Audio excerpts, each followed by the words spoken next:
జై భీమ్. భూములు ఇవ్వటం అనేది ఎందుకు చేశారంటే ప్రభుత్వాలు మనకు భూమి ఇస్తే ఆ భూమిని దున్నుకుని మనం బతకొచ్చని. మరి భూమి ఒకవేళ దున్నుకోలేకపోతే దున్నుకునే విధంగా నేర్పాలి. వ్యవసాయం రాకపోతే నేర్పాలి.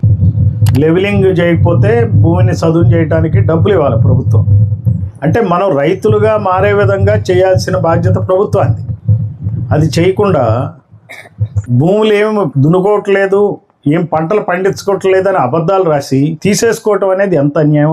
ముందు ముఖ్యంగా ప్రభుత్వం చేయాల్సిన పని చేయనట్టే కదా. వాళ్ళ లెక్క ప్రకారం మనం వ్యవసాయం చేయట్లేదంటే 50 సంవత్సరాల నుంచి చేయనప్పుడు ఫెయిల్యూర్ ఎవరిది బాధ్యత? ఈ గవర్నమెంట్ అంటే ఎవరు? ఇప్పుడు చంద్రబాబు, అంత ముందు జగన్మోహన్ రెడ్డి, వీళ్ళదే కదా బాధ్యత. అందరూ వాళ్ళు మరి ఫెయిల్ అయినట్టే కదా. అది చేయకపోగా చేసుకుంటున్నారు ఏదో ఒకటి వ్యవసాయం, ఏదో రైతు భరోసా ఇస్తున్నారు. వాటిని కప్పిపుచ్చి మరి గుంజుకోవటం అంటే భూముల్ని, దాన్ని ఏమనాలి?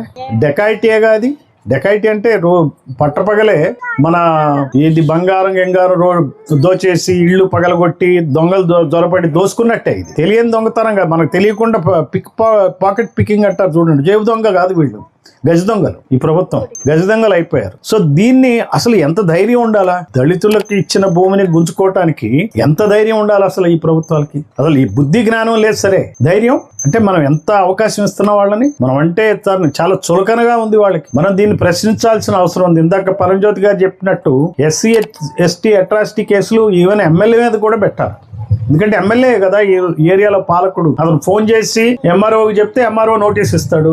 SI చెప్తే అరెస్ట్ చేయమంటే SI అరెస్ట్ చేస్తాడు. ఇదేగా జరుగుతుంది ఇప్పుడు. పాలన అంతా అట్లనే ఉందిగా. ఇంతకుముందు అట్లా లేదు. ఎమ్మెల్యేలు చెప్పినా MROలు వినేవాళ్ళు కాదు, SIలు వినేవాళ్ళు కాదు. వాళ్ళ పైన వాళ్ళు చేస్తున్నారు. ఇప్పుడు ఆ MROలని SIలను కూడా వాళ్ళు కొనేస్తున్నారు, బదిలీ చేస్తున్నారు, రకరకాలుగా చేస్తున్నారు ఈ ఎమ్మెల్యేలు.